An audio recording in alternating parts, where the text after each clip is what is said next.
আসসালামু আলাইকুম। ইরান আমেরিকার $30 বিলিয়ন অফার ফিরিয়ে দিল। হ্যাঁ, আপনারা ঠিকই শুনতে পারছেন।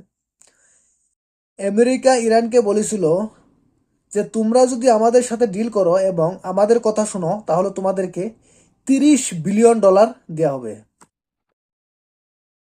এবং তোমাদের যে $6 বিলিয়ন অনেক দেশে আমরা সুইচ করে রেখেছি ব্যাংকে, সেই টাকাগুলাও রিলিজ করা হবে। কিন্তু এটা তো ইরান, ইরানকে টাকা দেওয়া কখনো কিনা যায় না। তারা মুখে মুখে মুখে মুখে মানা করে দিয়েছে যে টাকার কাছে কখন ইরান বিক্রি হয় না কখনো। দেখেন, আজকের দিনে আমেরিকা যদি কোনো একটা দেশকে $30 বিলিয়ন অফার দেয়, যে কোনো দেশ সেটা মেনে নেবে। 30 বিলিয়ন বিলিয়ন ছেড়ে দেন, পাকিস্তানকে যদি বলে $1 বিলিয়ন দেবো, পাকিস্তান তো $1 বিলিয়ন ফিদা হয়ে যাবে এবং আমেরিকা যা বলবে তাই শুনবে। কিন্তু ইরান $30 বিলিয়ন এক চুটকিতে না করে দিয়েছে।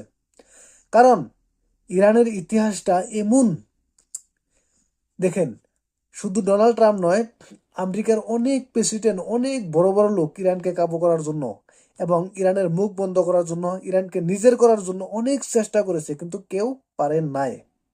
ডোনাল্ড ট্রাম্পও ভেবেছিল, কারণ ডোনাল্ড ট্রাম্প হচ্ছে একজন বিজনেসম্যান, তার বংশগত সবাই বিজনেসম্যান, কেউ পলিটিশিয়ান নয়, সে একলা পলিটিশিয়ান। সে ভাবে যে সবকিছু বিজনেসের মতন ডিল। তো ইরানকে কিছু অফার দেবো, কিছু টাকা দেবো, তারা আমাদের হয়ে যাবে এবং আমাদের কথা শুনবে, তাদের মুখ বন্ধ হয়ে যাবে এবং পারমাণু যে বম নিয়ে যেটা হাঙ্গামা হচ্ছে ইরানের সাথে, ওটাও সলভ হয়ে যাবে। কিন্তু ইরান তো কারো কাছে বিক্রি হয় না এবং টাকার কাছে বিক্রি হয় না, কারণ ইরানের কাছে কোনো বস্তুর কমি নাই। দেখেন, দুনিয়ার মধ্যে সব থেকে জ্বালানি তেল গ্যাস বেশি থাকা দেশ যেমন সৌদি আরব, সেরকম হচ্ছে ইরান। ইরানের কাছে প্রচুর পরিমাণে পেট্রোলিয়াম মজুত আছে, তাদের টাকার কোনো অভাব নাই, সেজন্য তারা টাকার কাছে কখনো বিক্রি যায় না। তারপরে দেখেন, দুনিয়ার সুপার পাওয়ার চীন ইরানের সাথে আছে।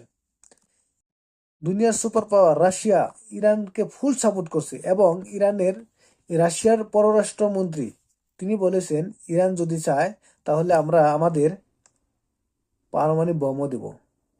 তাহলে ইরানের ইরান কেন আমেরিকার সাথে ডিল করবে এবং $30 বিলিয়ন লোভে কেন আমেরিকার কাছে বিক্রি যাবে? কখনোই যাবে না। কারণ এই দুনিয়ার সব দেশকে আপনি টাকাতে কিনতে পারবেন ট্রাম্প সাহেব, কিন্তু ইরানকে কখনো কিনতে পারবেন না। দেখেন, কিছুদিন আগে ডোনাল্ড ট্রাম্প যখন বলছিল যে আমরা আমরা ইরানের সাথে ডিল করতে চাই, তখন কিন্তু ইরানের পররাষ্ট্রমন্ত্রী সে বলছিল যে আমাদের সাথে ডিল করলে আমাদের যে সর্বোচ্চ নেতা আয়াতুল্লাহ খামিনি, তাকে সম্মান দিয়ে কথা বলতে হবে এবং রেসপেক্ট দিয়ে কথা বলতে হবে। মাঝখানে ডোনাল্ড ট্রাম্প খামিনি মানে সাহেবকে নিয়ে উল্টাপাল্টা কথা বলছিল, তার জন্য ইরান পুরা টাইট দিয়ে দিয়েছে। তো বন্ধুরা, কি মনে হয় আপনাদের, ইরানকে কখনো টাকা দিয়ে আমেরিকা কিনতে পারবে? কমেন্ট বক্সে অবশ্যই বলবেন।